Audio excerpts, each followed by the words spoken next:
Welcome to Mystery Cafe, your ultimate stop for gripping detective stories, chilling mysteries, and unforgettable investigations.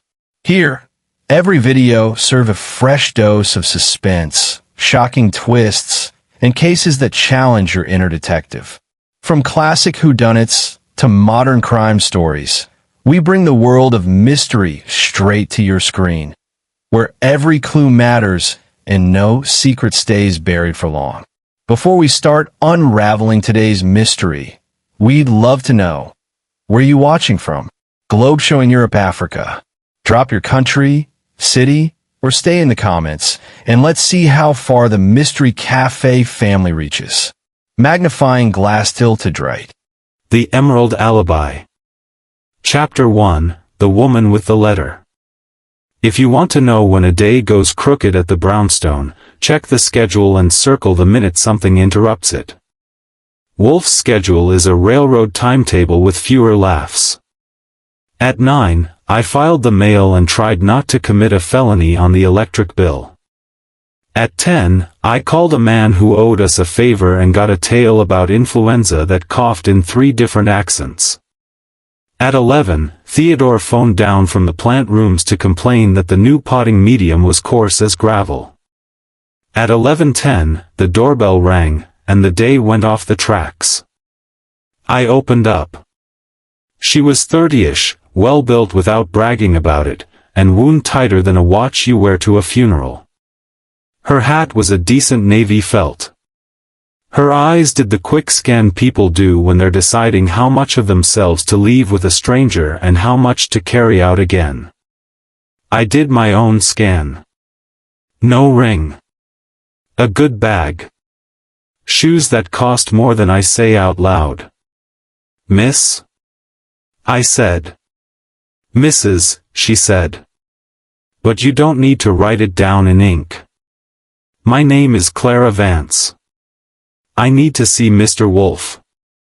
Everyone does, I told her, but he makes a hobby of discouraging the multitudes. You're in luck. He's downstairs. He won't be at 2. I stepped back. This way. She hesitated just long enough to listen for the trap door. There wasn't one.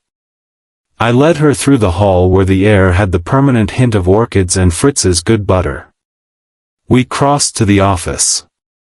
The office holds more wood than a timber yard and more silence than a church when the sermon is bad.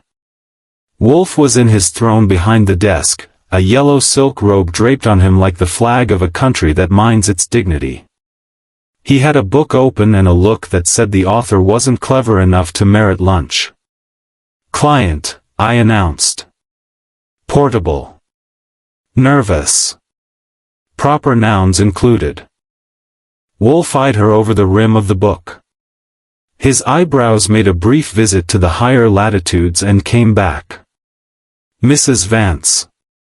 Be seated. She sat on the red leather chair that has been known to make liars confess and the innocent pray. I took my chair at my desk, within easy reach of the phone, the typewriter, and escape. I was told, she began, then stopped to arrange the bag on her lap, I was told you can be trusted. Trusted, Wolfe said, to do what one is paid to do, within constraints that I announce beforehand. Trust is not magic, it is terms. He closed the book and set it aside with the care of a man laying down a loaded weapon. Your business? She inhaled.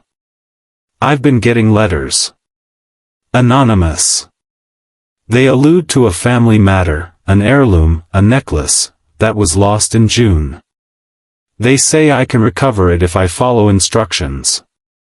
They also say, in less gentle phrasing, that if I don't cooperate, there will be consequences. Public ones. Blackmail, I said helpfully. One of our favorite outdoor sports. She flashed a look at me, then back to Wolfe. The necklace belonged to my grandmother. Emeralds. For generations it came out only for weddings and vain people. I wore it to a charity gala in June. I didn't come home with it.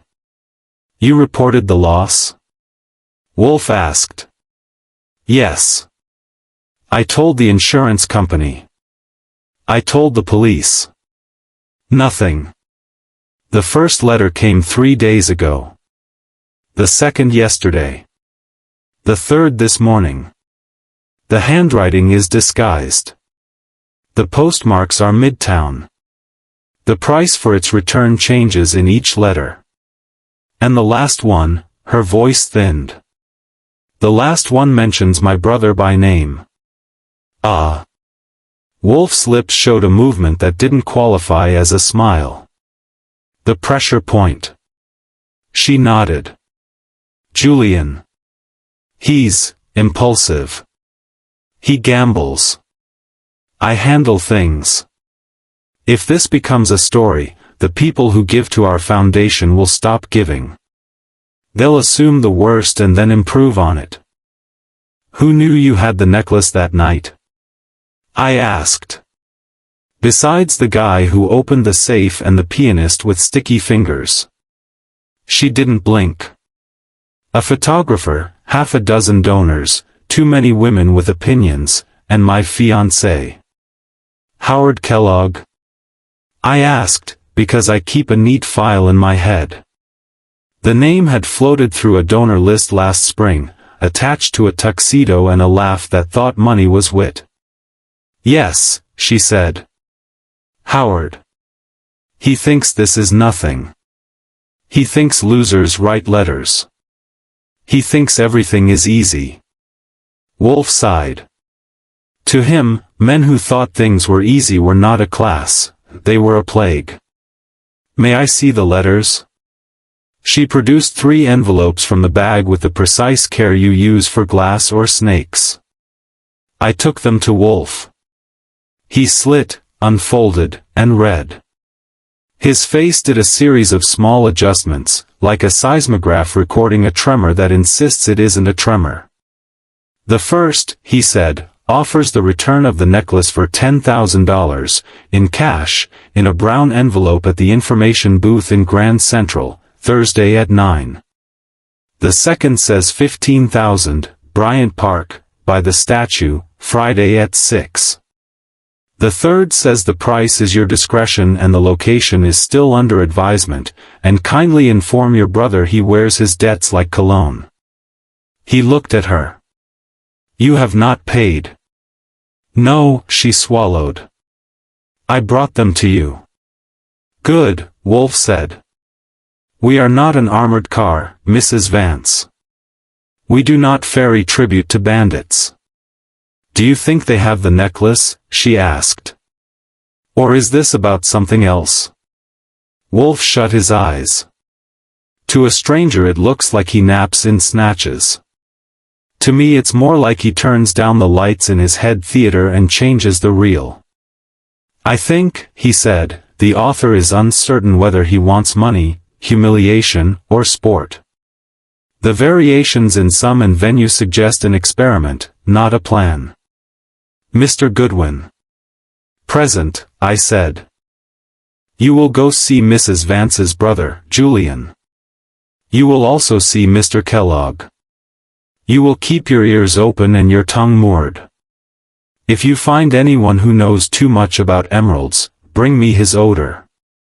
He opened his eyes. Mrs. Vance, you will give Mr. Goodwin addresses, telephone numbers, and permission to irritate people on your behalf. I got out the pad. She gave me an Upper East address for herself, a Murray Hill for Julian, and a Fifth Avenue office for Kellogg. She wrote neatly and fast, which is either training or fear. When she finished, her hand paused over the page, like it wanted to keep going and tell the truth the mouth wasn't ready for. Anything else? I asked. My brother, she said, and forced a smile that broke before it finished, is not a criminal. He makes mistakes that cost money. He doesn't make mistakes that cost lives. Let us hope, Wolfe murmured. Fritz brought coffee and small almond cookies that tasted like good intentions. Clara didn't touch them. She stood. "Mr. Wolfe, I can pay your fee." "You will," he said, "if I accept the case." She blinked. "You haven't?" "I have agreed," Wolfe said, "to look. Whether I take a step is contingent on what I see." He glanced at the wall clock. "I go to the Orchids at 4. If you must telephone, do it before, so I may ignore you in conscientious order." I escorted her to the door. On the stoop she took a deep breath like the air outside had more oxygen. "Mr. Goodwin," she said, "do you believe me?" "I believe you came," I told her. "It's a start." She left. I went back to Wolfe, who was rereading the third letter as if the paper might blush and confess. "She's scared," I said. "But not of the thief." Wolfe said. "Also, the fiancé is slick. And he'll be insulted by my face." That, Wolfe said, would be a first-rate measure of his sense. I pocketed the copies of the letters, my notebook, and a pen that writes under fire. I called a cab. Before I left I asked, "You want me to dance for Cramer if he pops in?" "If Mr. Cramer appears," Wolfe said, "and I do not have the advantage, you will tell him nothing and be charming while you do it. If I have the advantage, you will tell him less." Clear as gin. I headed out. Manhattan was in a decent mood, the kind it gets when the sun does the windows a favor. The driver bullied his way up Lexington and I let him. Murray Hill took me in like a relative who doesn't approve but feeds you anyway. Julian Vance's building had a doorman with a mustache that understood diplomacy. He made a phone call and consented to my existence. The elevator delivered me to the kind of hallway that thinks carpet can cover character. Julian answered his own door. He was 30, neat, handsome, and wired. His eyes moved fast. His hands moved faster. "I'm Archie Goodwin," I told him. "Your sister hired us." "God," he said, grinning without humor, "what took her so long? Come in and criticize the furniture." I did, privately. We sat.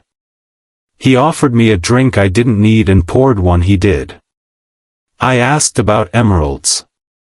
He laughed like emeralds were a joke that had gone on too long. I asked about letters. He shut up. I asked about debt. He snorted something that could have been poetry if it had money in it. When I left an hour later, I had notes, names, a hint of a jeweler, and the impression of a man performing calm on a stage without exits. Next stop was Kellogg. His office had more chrome than modesty. He shook my hand with confidence you could bottle and ruin people with. He said he loved Clara and respected Wolfe and wished the whole thing would evaporate. I told him greed doesn't evaporate, it congeals. He didn't like that. He liked me less. I got back to the Brownstone at 3:40. Wolfe was still in the office. I gave him the short version with the speed setting on low. He listened, eyes half closed, fingers making a steeple a bishop would envy. "Very well," he said at the end, and levered his bulk from the chair. "Attend, Archie." The letters were not written for money, they were written to see what Mrs. Vance would do. Someone is measuring her. I dislike people who use rulers on women. "Good," I said. "Then you'll take it." "I have taken it," he said, and moved toward the door to the plant rooms. "If someone is measuring Mrs. Vance, we must measure him first." "Sure," I said. "I'll get a tape." He grunted and disappeared into the Orchids, where the air is moist, the colors are loud, and the man in charge is never wrong on purpose. I sat at my desk, typed up the notes, and filed the letters. At 4:10 the phone rang. A man's voice said a name I knew and a word I didn't want to hear next to it. Goodwin? It's Stebbins. You better tell Wolfe to keep his chair warm. There's a body in the park. Chapter 2, Emerald Shadows. If there's one thing I've learned in this racket, it's that when a woman walks into our office with anonymous letters, the next few days won't be restful. Clara Vance had barely cleared the stoop before Wolfe gave me my marching orders. And when Wolfe gives orders, he does it with the air of a Roman emperor handing down law, brief, final, and impossible to misinterpret unless you've had a recent head injury. So I started with Julian Vance. He lived in a Murray Hill building with a lobby that smelled like it had once been wealthy. The doorman gave me a look that suggested he'd rather I didn't exist, but Clara's name was enough to get me buzzed upstairs. Julian opened the door in shirt sleeves, tie hanging like a surrender flag. He was tall, smooth-faced, and jittery, like a man who'd been trying to keep a lid on boiling water with one hand. His apartment was tidy, but too tidy, magazines stacked too neatly, ashtray too clean, and the kind of order that usually hides chaos just out of sight. He poured himself a scotch before I asked a question. Clara sent you? Mr. Wolfe sent me, I said. Clara just signed the check. That got a twitch of a smile. Then you're here about the emeralds. I shrugged. Or the letters about the emeralds. Wolfe likes details. Tell me yours. Julian's hand tightened on the glass. I don't know who's writing them, and I don't care. But if Clara's dragged you into this, she's more desperate than I thought. Try me, I said. How desperate should she be? He didn't answer directly. Instead, he leaned against the bar and said, the necklace isn't the problem. It's what people say when it's gone. Gossip ruins faster than theft. That sounded like something rehearsed. I logged it. He gave me nothing more, except a few vague remarks about gamblers he supposedly didn't know and debts he supposedly didn't owe. By the time I left, I had the impression of a man balancing on a chair with one leg broken. He was hoping no one would breathe too hard. Next stop was Howard Kellogg. His office on Fifth Avenue had more chrome than humility. He was tall, lean, and practiced, every handshake, every grin, every word trimmed and polished like he'd rehearsed it in front of a mirror. Clara might have seen a fiancé. I saw a salesman who'd sell his grandmother if she came with a return policy. He welcomed me like a long-lost pal, then tried to steer the conversation to Wolfe's eccentricities. I cut him off. Save the charm. Clara's getting letters.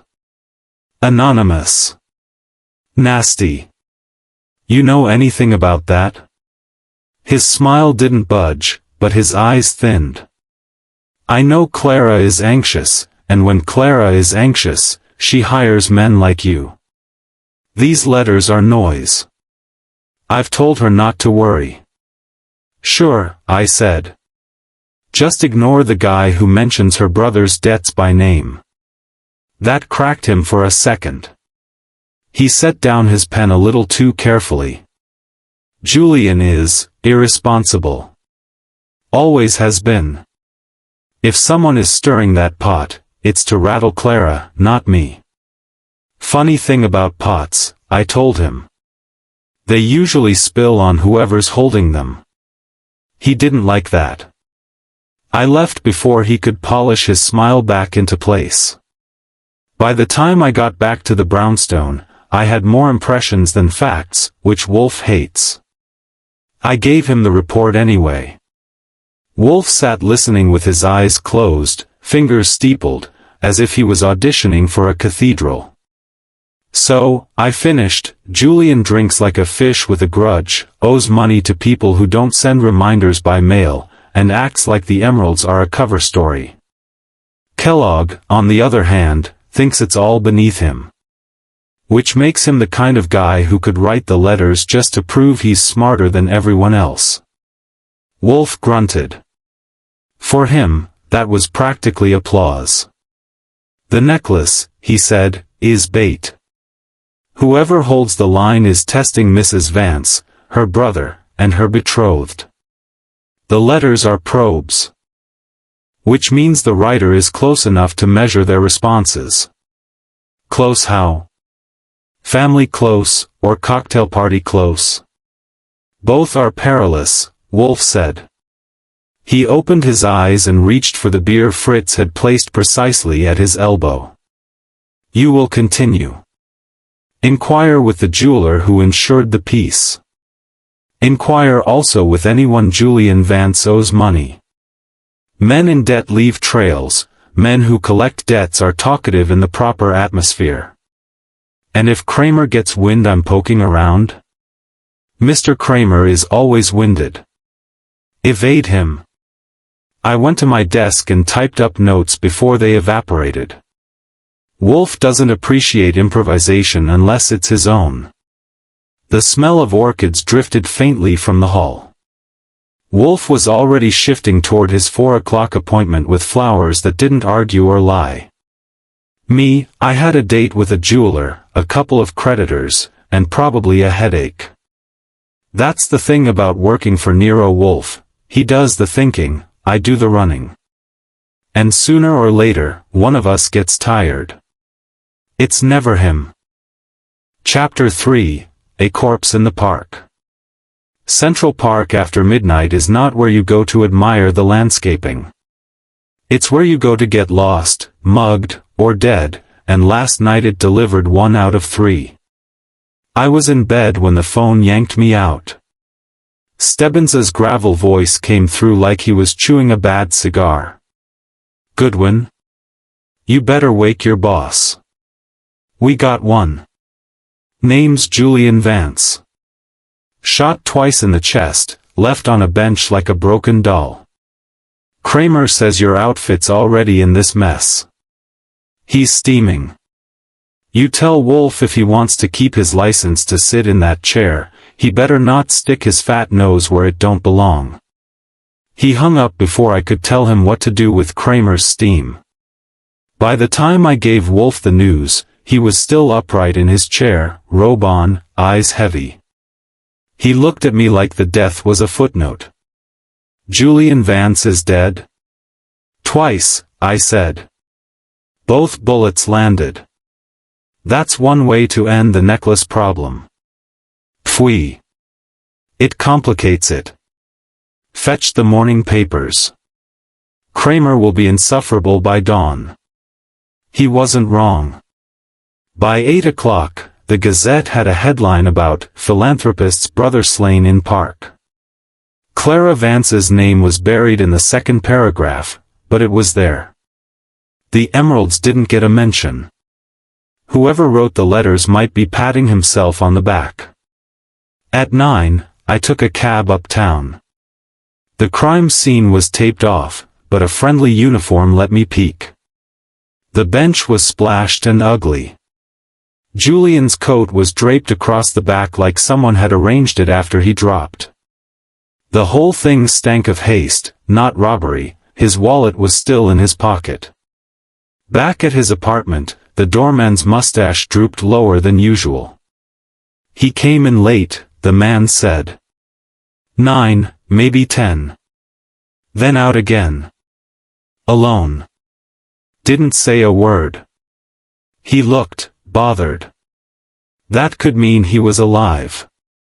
Inside, the apartment felt even emptier than yesterday. A half-finished drink still sat on the bar. I checked drawers. Most were clean. One wasn't, the desk in the bedroom. Bottom drawer locked, but I've had practice. Inside, scraps of torn letters. Half a signature here, a phrase there. They smelled of debt and desperation. One line survived whole, you can't keep Clara ignorant forever. I pocketed it, then gave the room another sweep. On the floor near the bed I found a pawn ticket, folded neat. The item was jewelry, small piece. The date was 2 weeks ago. Name, Julian Vance. So much for no clues. At noon, I paid a visit to Lydia Crane. She worked nights at a club on 52nd, the kind of place where the piano is louder than the men's wallets. She opened the door in a dressing gown that cost more than my suit. Her eyes were sharp and tired at once. I read the papers, she said before I got my hat off. Julian's dead. You think I did it? I think you knew him, I said. That's a start.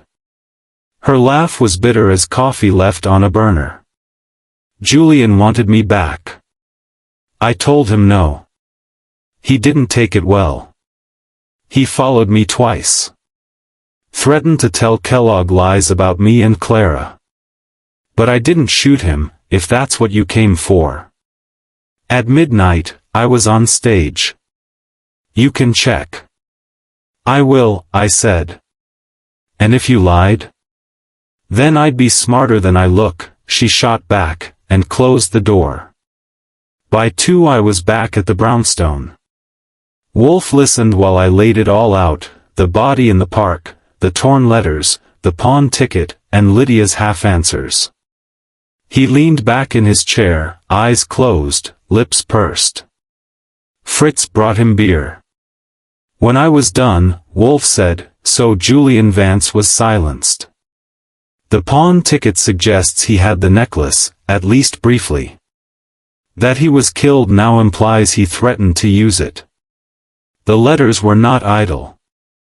They were positioning. Someone feared exposure.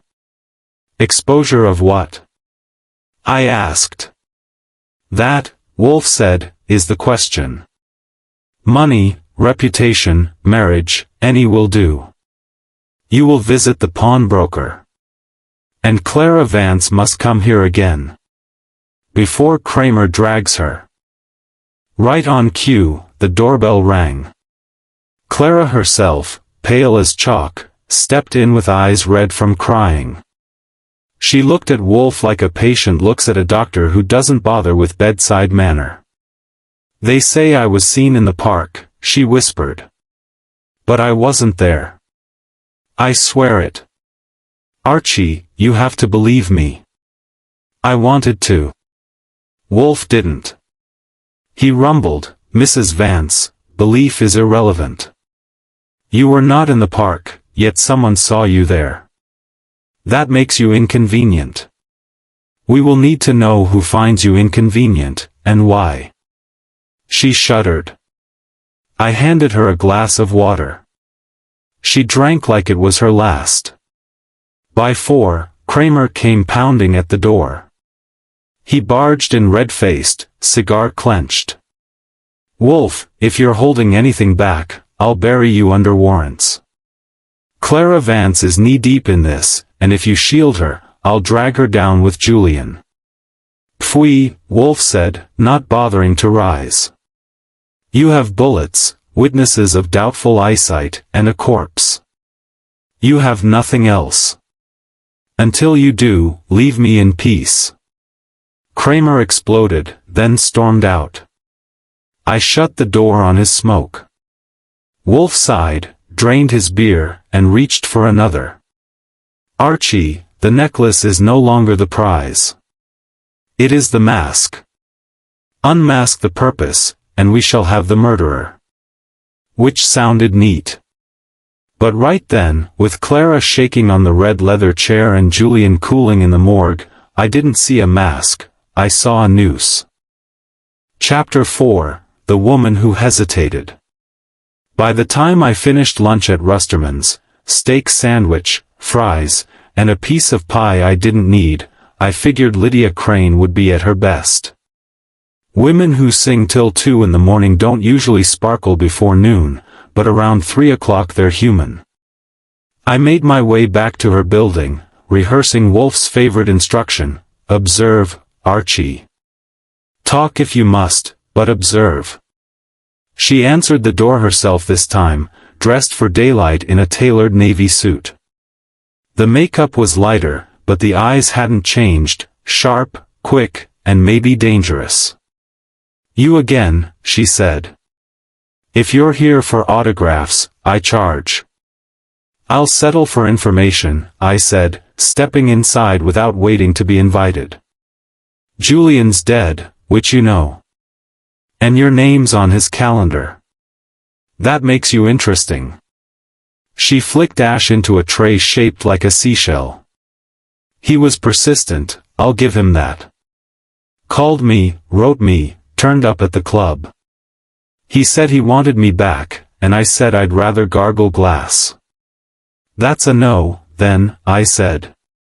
"What about the night he died?" Her lips curved. "You really think I pulled a trigger in Central Park and made curtain call by midnight?"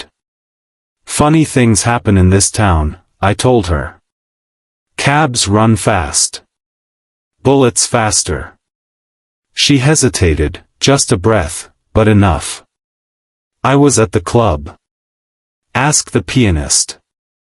Ask the bartender. They'll tell you I was there." "I will," I said. "And what about the emerald necklace?" That got a laugh, low and musical. "I don't wear green.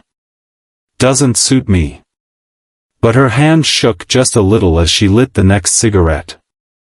I filed that under clues. Back at the Brownstone, Wolfe had positioned himself in the big chair with the calm of a man who'd invented stillness. I gave him the report, putting emphasis on Lydia's hesitation. "She lied," I said.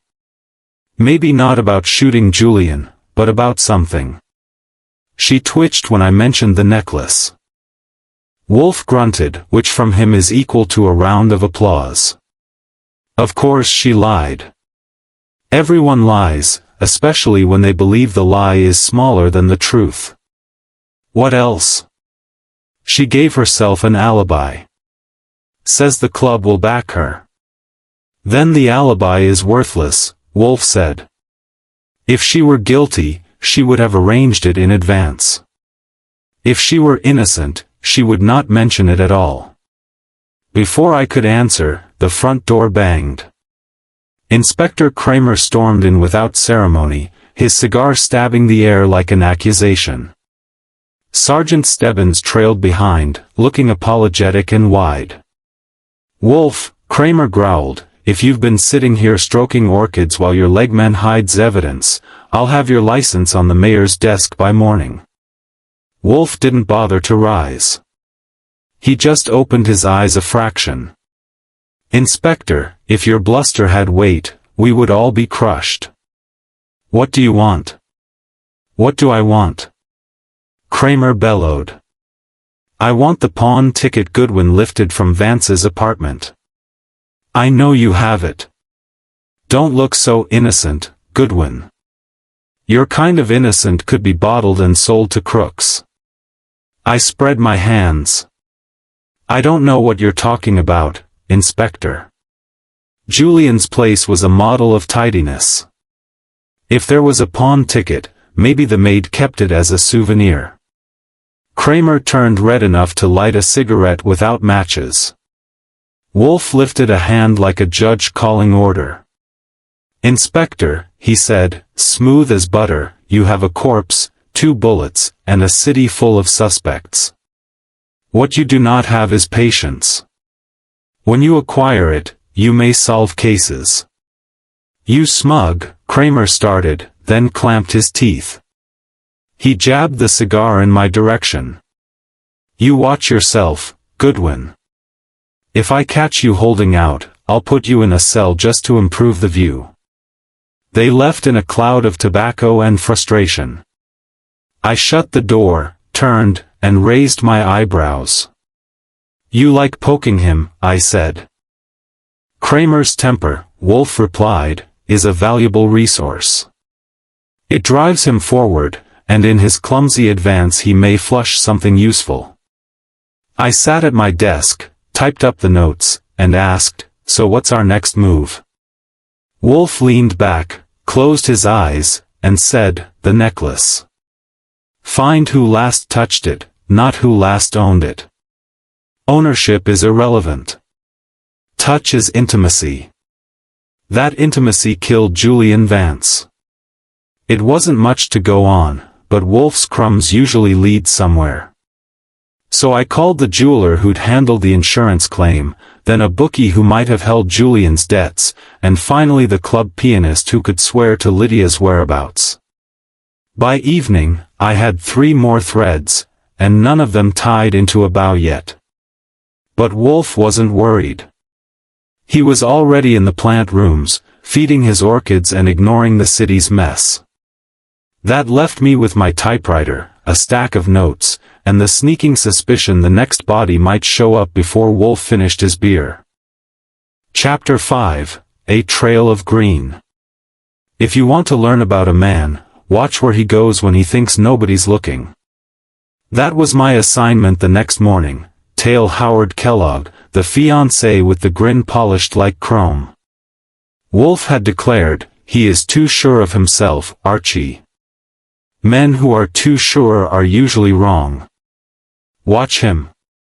And when Wolfe says, "watch," he means follow him until your shoes squeak and your patience cracks. I staked out Kellogg's office on 5th Avenue from a parked cab, which is less romantic than it sounds. At 11 sharp, he emerged, coat immaculate, hair shining like it had a personal valet. He moved with the stride of a man who expects the sidewalk to part for him. I slipped out and followed. He didn't go to lunch with Clara, didn't go to a board meeting, and didn't go shopping for emerald replacements.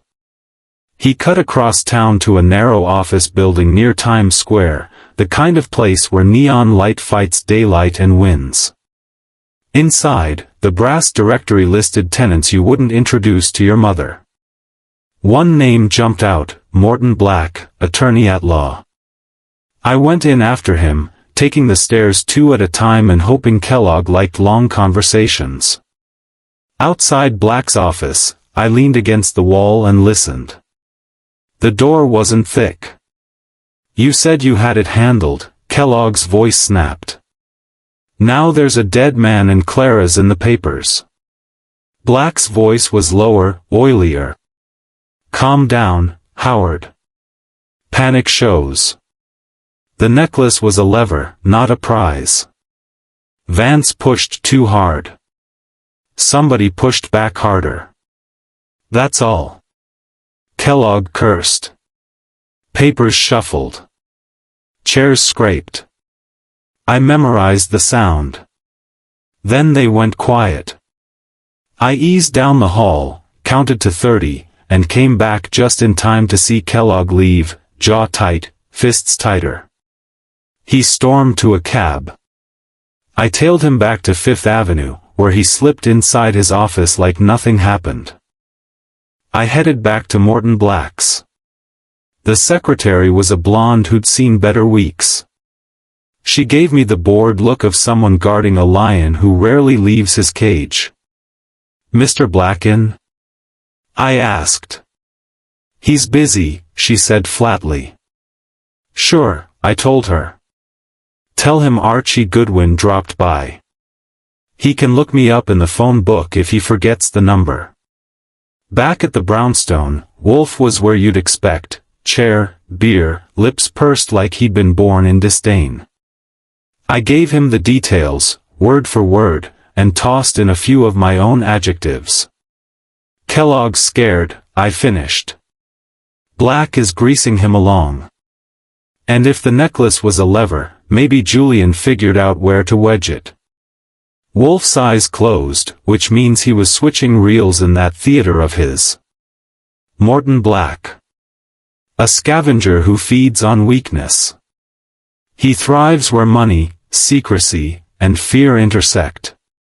He would not soil his hands with murder. He would, however, advise it, if profit lay that way. "Neat," I said. "So Black whispers, Kellogg pays, Julian bleeds?" "Possibly. But do not simplify yet. The necklace is the pretext. We must find the axis of fear. That afternoon, I checked out the pawn ticket I'd lifted from Julian's desk.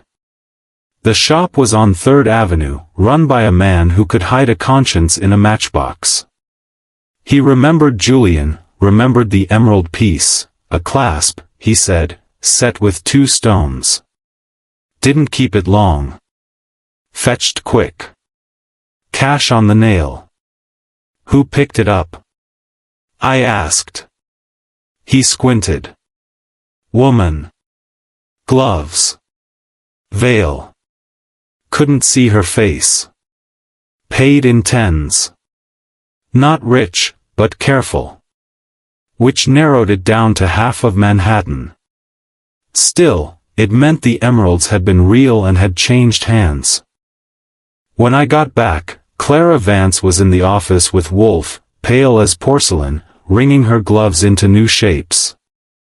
Someone followed me, she said. On Madison. A man with a hat pulled low. He didn't speak. He just stayed behind me until I ducked into a shop. Mr. Wolfe, I'm frightened. Wolfe steepled his fingers. You are frightened because your fiancé is frightened. Fear travels quickly. Did you ask Mr. Kellogg about his morning? Her eyes darted. Howard says business matters are private. I didn't press. Pfui, Wolfe muttered. Mrs. Vance, you must. Secrets fester. And festering kills. She glanced at me as if for comfort. I gave her my best grin, which isn't much use against murder but sometimes steadies the nerves. When she left, Wolfe turned to me. Archie, tomorrow you will bring Kellogg, Clara, Black, and Miss Crane here, at 7 sharp. The time has come to extract the truth by compression. Like a garbage compactor? I asked. If you like, he said, reaching for his beer. I will squeeze until the liar breaks. That sounded promising. But as I typed up my notes, I couldn't shake the image of Julian Vance, dead on a park bench, and a necklace being passed hand to hand like a fuse. And I had the hunch Wolfe was right, whoever held the fuse was about to burn. Chapter 6, Wolfe sets the table. If Wolfe had a motto carved in marble, it would be, nothing is worth haste, except lunch. The day after I tailed Kellogg, he didn't lunge for conclusions, though he had enough scraps to wallpaper the office. Instead, he let the morning pass in silence, drinking beer, trimming phrases from a German book on horticulture, and ignoring me. I busied myself typing notes and resisting the urge to set off fireworks under his chair. At 11, I decided to poke him. You've got Kellogg sweating, Clara shaking, Black smirking, and Lydia twitching. If this were poker, you'd call. So what's the hold-up? He gave me a glower over the rim of his glass. Archie, poker is a vulgar game. This is chess. The opponent has committed himself to an unwise opening. I am merely moving my pieces into place. That was Wolfe for shut up and wait. By noon, the waiting ended in the usual way. Inspector Cramer barged in like the front door was guilty. He planted himself by the desk, puffing a cigar with such venom I thought the wallpaper might peel. All right, Wolfe, he barked. I don't care if you're running a greenhouse or a circus. You've been sniffing around this Vance mess. If you're holding anything back, I'll haul Goodwin in and keep him till he starts singing arias. I gave him a smile. Sorry, Inspector. I don't do opera. My voice cracks. Wolfe didn't rise. He never does for Cramer. You have a corpse, Julian Vance, killed not for money but for silence. You have letters that serve as probes, not demands. And you have suspects whose alibis are more carefully tailored than their suits. And yet you still shout. Cramer's face turned the color of ripe tomatoes. You pompous, he stopped, ground the cigar into the ashtray, and swung to me. Goodwin, if you've been snooping in pawn shops, I'll have your license revoked. Try it, I said. The pawnbroker said you'd never pay cash up front. Cramer snarled, then stormed out, slamming the door. Wolfe sighed like a man forced to endure street noise. Archie, he said, please have Mr. Kellogg, Miss Crane, Mr. Black, and Mrs. Vance here tomorrow evening at 7. They will attend. Suppose they don't? They will, Wolfe said simply. Fear is an excellent summons. The rest of the day was mine, which meant chasing leads Wolfe wanted but didn't want to fetch himself. I checked with the club where Lydia Crane sang. Sure enough, she was on stage the night Julian died, but the bartender admitted she slipped away for nearly half an hour, long enough to meet someone, if not to pull a trigger. I called Wolfe from a payphone. She had a gap, I reported. Might be nothing. Might be everything. Note it, Wolfe said. Return. Click. Next stop was Morton Black's office. I played dumb with the secretary until she got bored and left me alone in the hall. Through the glass I saw Black with a visitor, a man in a gray fedora, face hidden.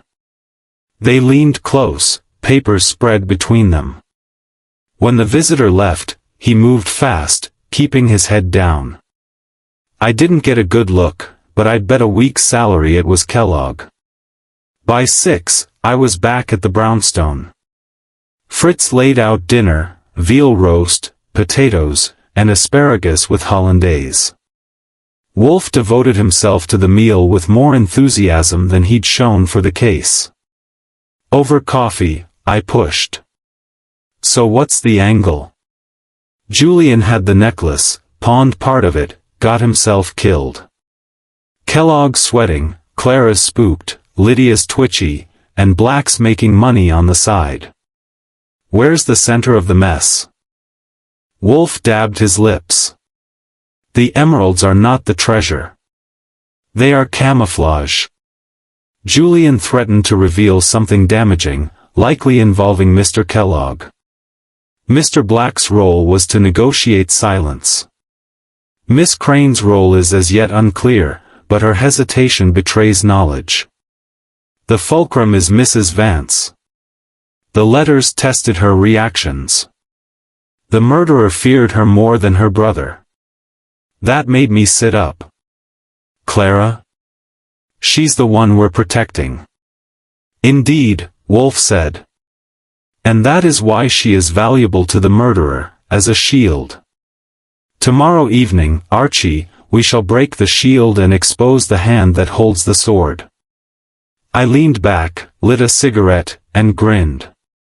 And all I have to do is herd Kellogg, Clara, Black, and Lydia into this office without getting arrested by Cramer or shot in the back. Easy job. Pfui, Wolfe said, reaching for another beer. Do try not to bungle it. So that was settled.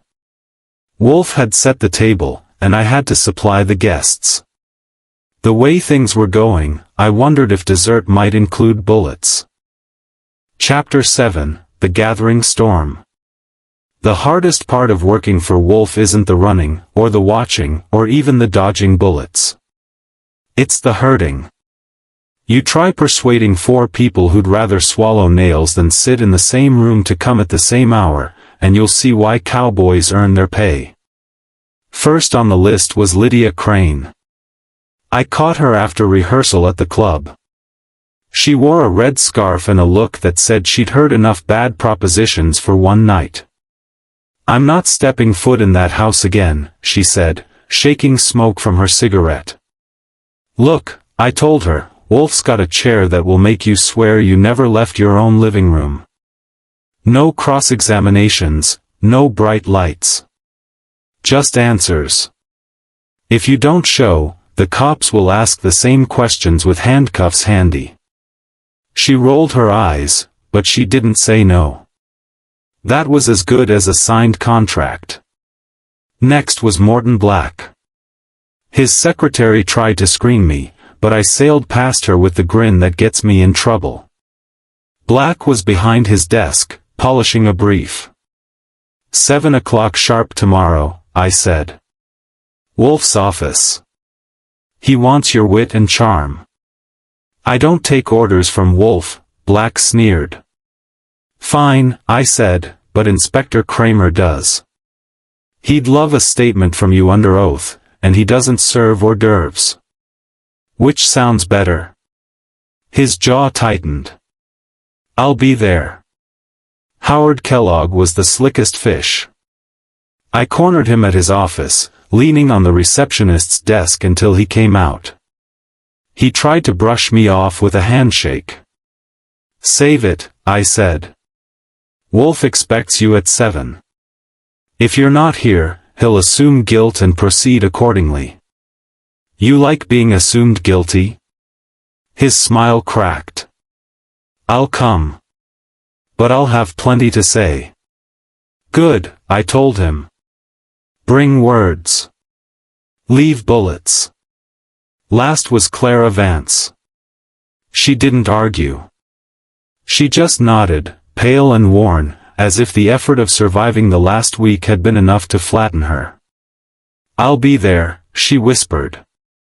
By 6 the next evening, the office was ready for its guests. Wolfe had insisted Fritz polish the desk until it shone, and Theodore was banished to the plant rooms with strict orders not to interrupt. The red leather chairs were lined up in a row, and Wolfe sat in his yellow robe like a judge who decided the verdict before opening the court. At 6:50, I got the first knock.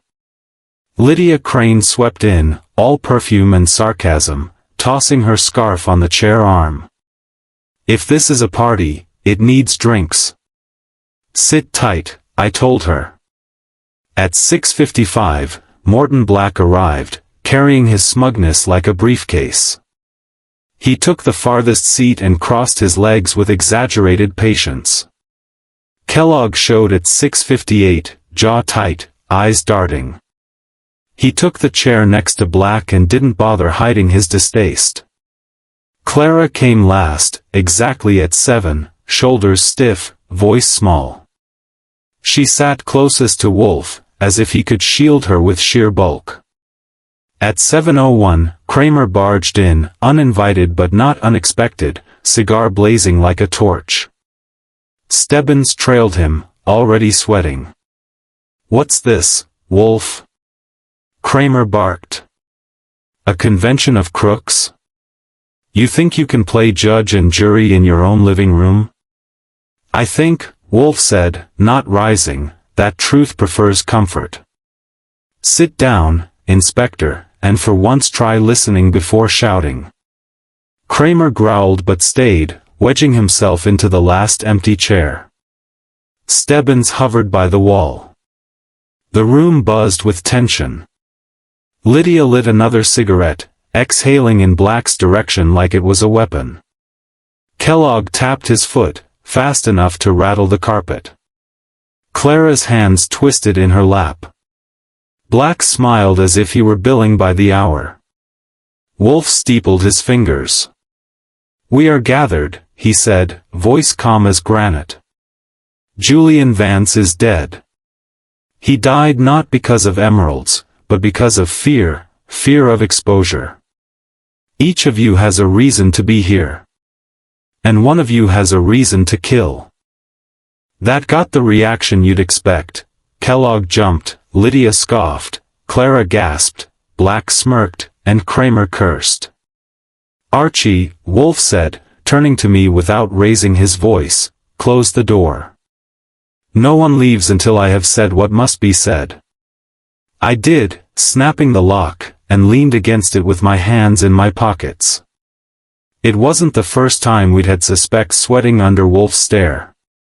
But tonight felt heavier. Everyone in the room carried secrets, and Wolfe was about to drag them into the light. Chapter 8, Wolfe's Grand Deduction. If you've never seen Wolfe in full stride, you don't know what calm looks like when it's loaded with dynamite. He sat there, yellow robe spread like a banner, fingers steepled, eyes half-lidded, and let the silence swell until the people in front of him squirmed. He didn't have to raise his voice. He could have ordered them to build the Brooklyn Bridge out of toothpicks and they would have started. Finally, Wolfe opened his eyes. Julian Vance was killed because he was inconvenient. Not because he was a rake, or because of his debts, or because of emeralds. He was silenced because he had learned something. Learned what? Cramer demanded, puffing his cigar like a locomotive.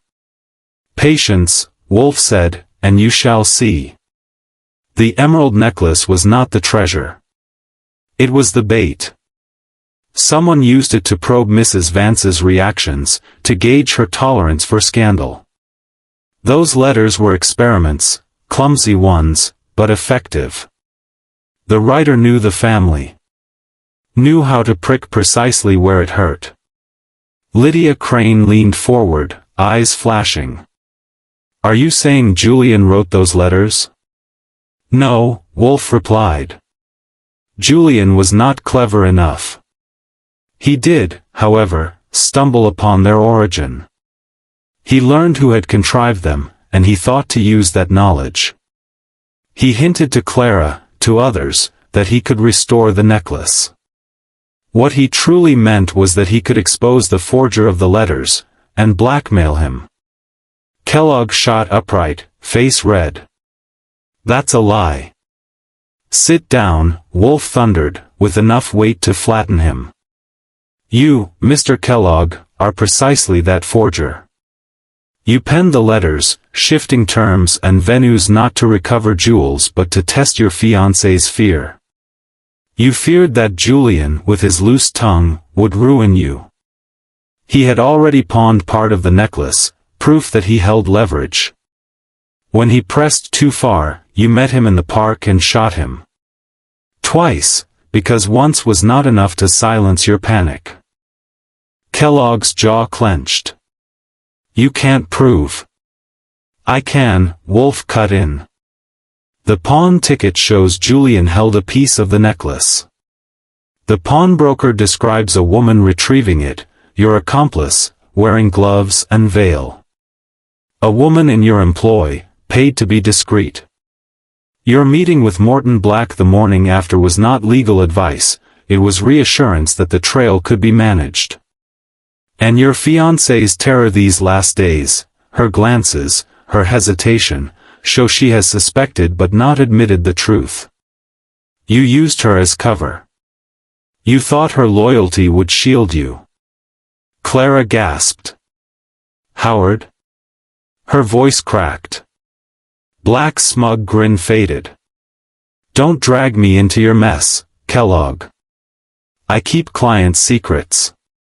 I don't clean blood. Lydia Crane stubbed her cigarette out so hard the ashtray rang. I knew you were slick, Kellogg, but I didn't think you'd kill for it. Cramer lunged forward. All right, Wolfe, you've had your fun. Where's the evidence?